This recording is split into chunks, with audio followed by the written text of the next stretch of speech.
Well, we wrap up the positional previews with the coaching staff. Year 4 for Josh Heupel, a lot of hope, a lot of promise, a lot of veterans on this football team, and, a pretty veteran-led coaching staff. He's had a few changes here and there during his tenure here, but no massive changes. Even when he lost a coordinator like Alex Golish, he just promoted Joey Halsley, who's been with him for 15 years. So, like, the couple of position changes this year, Jerry Mack leaving and Brian Jean-Marie leaving, I don't think really rattled the staff. I think the players really like William Inge, and they really like Darrell Sims. Yeah, and I think it's going to be interesting to see where Joey Halsley is in year 2 as the offensive coordinator, just kind of input-wise. How does he and Josh Heupel work things together? How do they go with a young quarterback? How do they go about the process? How fast do they play? You got in-helmet communication. You got some new things going on there that can be an adjustment for coaches. I mentioned this in the war room. It's like right around the 4th of July, and the offensive staff is in a 2.5-hour meeting about how do you manage the end of a half with a 2-minute warning now, like the NFL, because it's a different thing. So all those little nuances are there, but I think the chemistry of this staff remains where you want it to be. It remains intact. It remains in good shape.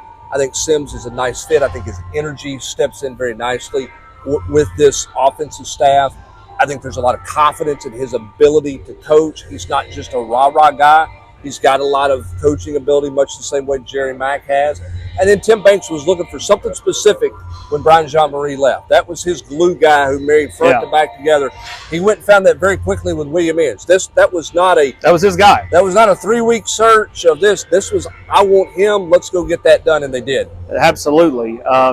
Tim Banks continues to see a defense that gets better and better under him. That's been a topic that was discussed on the general's quarters.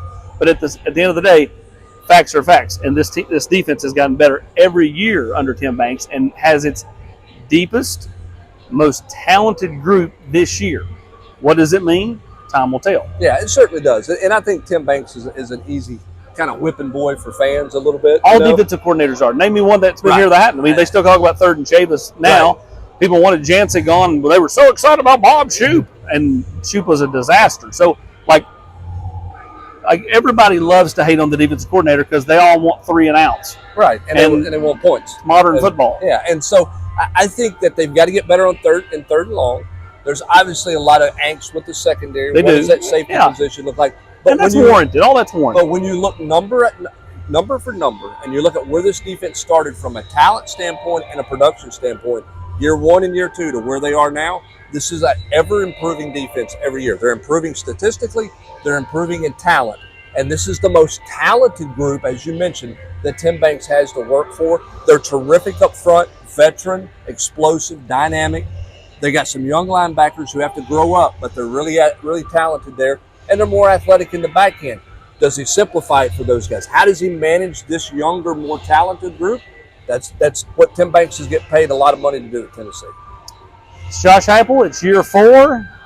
Time will tell. Will Tennessee make it to the college football playoff? That's the goal in this building, and that's, I think, the expectation of the Tennessee fan base to be in that inaugural college football playoff come December. We'll find out over the next few months. He's Brent Hubbs. I'm Austin Price.